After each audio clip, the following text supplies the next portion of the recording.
So here we've arrived at the Sheriff's Department, and this is sort of where the survivors of the zombie attacks have holed themselves up and are just trying to get by. And when the player arrives here, you can see that there's lots of mission givers around, people who have lots of sort of things to tell the players. And again, this is just a great example of the visual storytelling that we're doing in the game. We're sort of allowing people to see the situation of these people and creating an atmosphere. And now we're going to take a mission from our good friend Deputy Andy, who's going to give us a little more background as to what's going on and perhaps share some of his suspicions.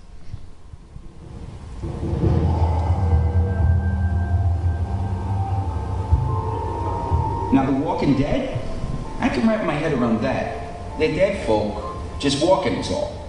But those other things, tall and pale, slimy as maggots, they washed up with the fog. They came and dragged the townsfolk out to sea, drowned them. Just like my dad with the kittens. He took them out to sea in a garbage bag. Said they were gonna go for a swim. Said they needed the exercise. They never came back. A few years later, neither did my dad. Jeez, I still miss those kids. The townsfolk, they did come back, dragging what looked like eggs. The big ones, they come out of those eggs, like something from Invasion of the Body Snatchers.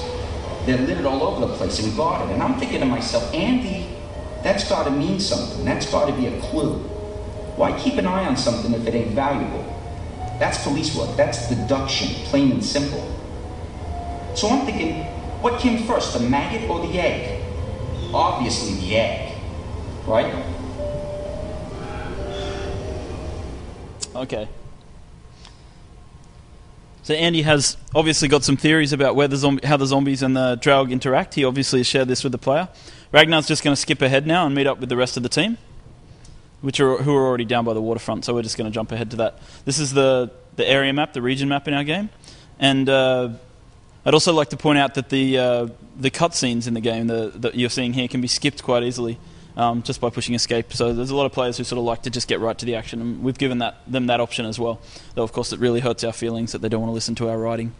So moving on now, what we're seeing here is the Draug. This is the first sort of encounter with the Draug, and we're introducing the player to sort of what we call monster ecologies in the game.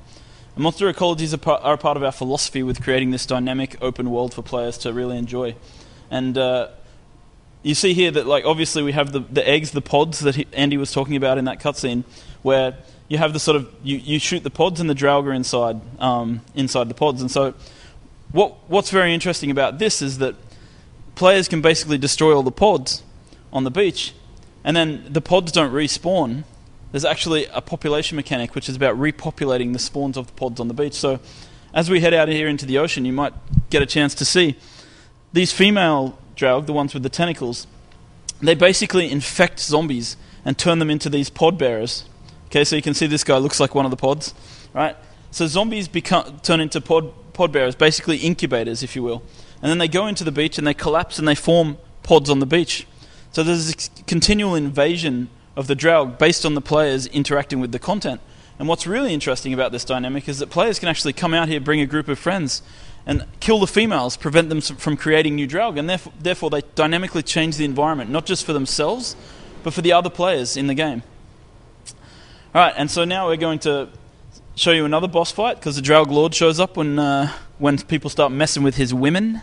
So he shows up, and we're going to just watch a bit of a boss fight here, and just keep an eye on the guys and see the skills and abilities that they're using, because that's coming up next.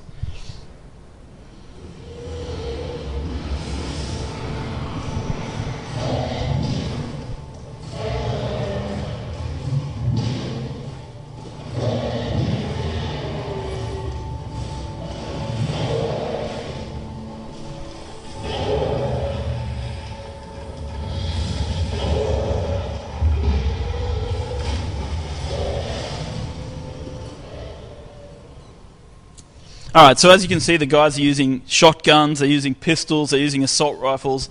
They're definitely throwing around a bit of magic and definitely using a bit of healing. And I'm going to invite Martin to come up now and talk a little bit more about the skill system and the progression in our game.